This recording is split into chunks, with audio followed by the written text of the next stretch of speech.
2022 is a complete win for the games industry and an even bigger win for gamers because of the sheer quantity of genre-defining titles that released this year. Games like Elden Ring that consist of all the gameplay stylings that From Software became famous for with their Souls games and just plops it in a vast, dense, open world. Or God of War Ragnarok that is just more Kratos, more boy, more realms, more pretty things to look at. And one thing that I've noticed a lot in recent memory is that the indie scene has been just taking over with games like Tunic that was made by one guy and it made it all the way to the Game Awards. But those aren't the games that I played in 2022.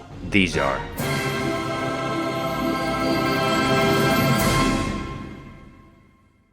Fuck this game. You could straight up ask all my friends what are my thoughts on Rainbow Six, and they'll all say that I absolutely despise this game. But they will also say that the only reason that I don't like it is because I'm bad at it. I mean, there's so much stuff to learn. You need to aim fast, go for headshots, worry about all the different angles that you have to remember when you enter a room, using your drones properly, getting proper placement of your gadgets, hearing enemies' footsteps, using your cams. The skill ceiling for Rainbow Six is just so high. Or you could just play as Paulus and use his shotgun. Conker's Bad Fur Day is entirely itself. It's vulgar, it's wacky, it's a kid's game that's written R, but I will also say that these controls are just very janky. But you don't play this game for its great controls, you play it for its stupid jokes. I say, little fella, you better get this fat-ass bitch off of my... Little Nightmares 1 is easily one of my favorite titles from the PS4 generation. It's just so gorgeous and unsettling. And the second one is just more of the same. More freaky, gross monsters, more places to explore, and an ending that I am still thinking about. Teardown requires so much creative thinking because they just plop you in a level and tell you to go nuts. The only limitation is what you can think of, and that idea really holds true because where most games put up walls and tell you to go down a certain path, Teardown tells you to go and do whatever you want. Destroy any wall, destroy any floor, drive a car through the whole building if you want to. And most importantly of all of this just works. The shooting works, the driving works, everything is just functional in this game, all whilst having a solid frame rate. That is, unless you want to do something dumb.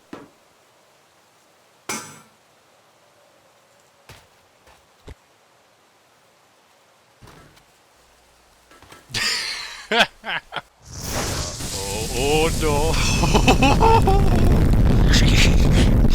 They also like my reviews so much that they put a restaurant in the game named after me. It definitely wasn't in the game before I did my review.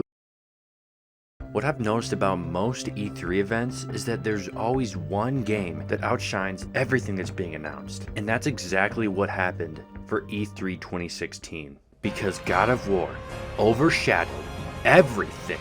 The music leading up to Kratos walking out of the shadows is up there with some of the most hype video game scenes of all time.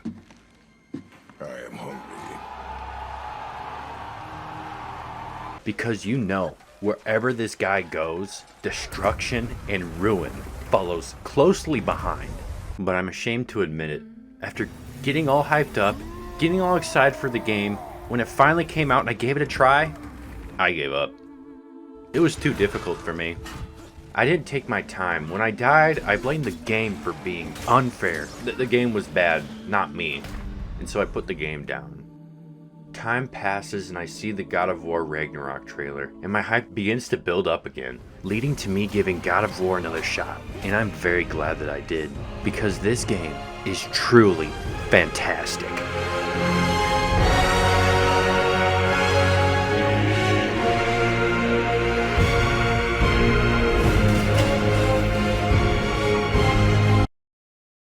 The last 2D video game I played was Super Mario Bros. On the DS, and that's the only 2D game that I've really ever enjoyed. So you can understand my skepticism when I went into Hollow Knight, and I absolutely fell in love with this game. Oftentimes, as you're going throughout this world, it is very somber and quiet, but the times that Hollow Knight wants to be loud and speak up, it begins to yell with a symphony of instruments that makes your blood pump at the tempo of the music.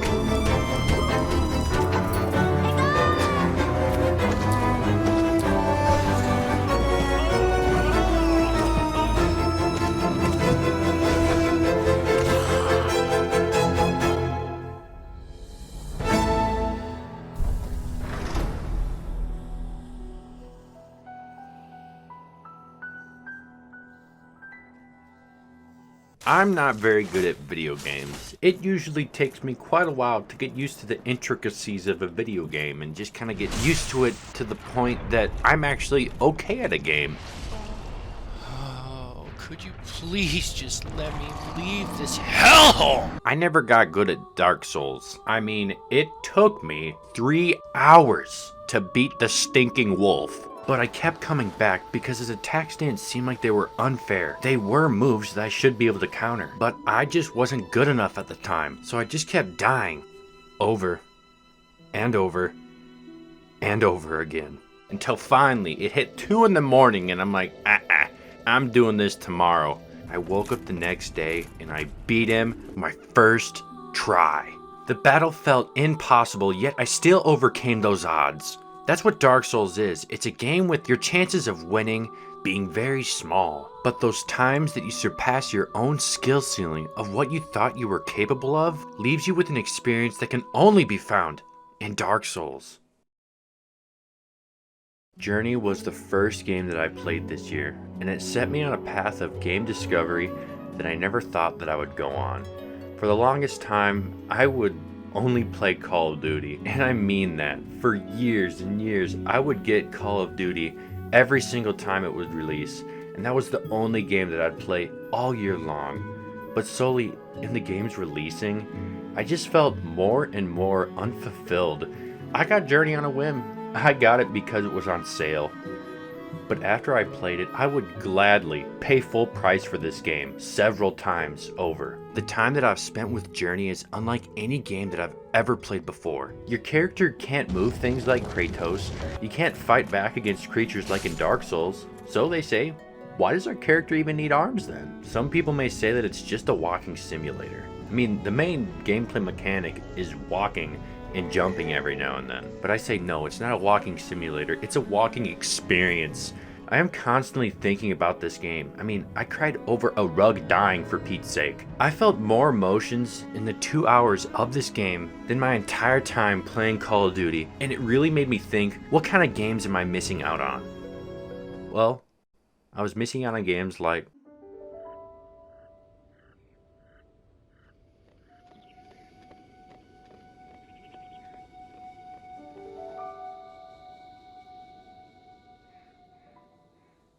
I loved every second I spent in Breath of the Wild. I rarely ever fast traveled or used a horse because I didn't want to miss out on a single sight or a single little detail that I would have missed if I was moving too fast.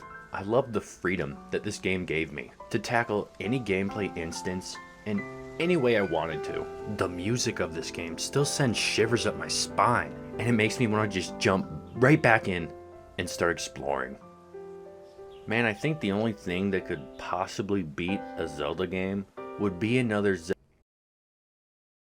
Music is one of the most important elements to me when it comes to video games, and Ocarina of Time probably has the best soundtrack out of any game I've ever heard, and I love the Ocarina. They turned music into a gameplay mechanic. The music that you play affects the world, it affects the weather, it affects the time of day, it allows you to teleport. And Ocarina of Time kept on pushing the envelope of what I thought was possible on this hardware. I said in my review of Ocarina of Time that I had my expectations so low for this game.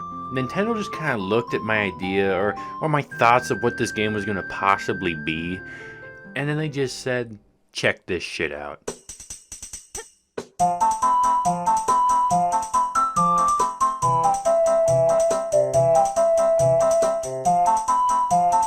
Ocarina of Time is up and down like a frickin' roller coaster. You're feeling happy, you're upbeat. Next thing you know, you're in a dungeon that's been torturing people for thousands of years. You're in the city center of the Hyrule Kingdom. Next thing you know, everyone's dead.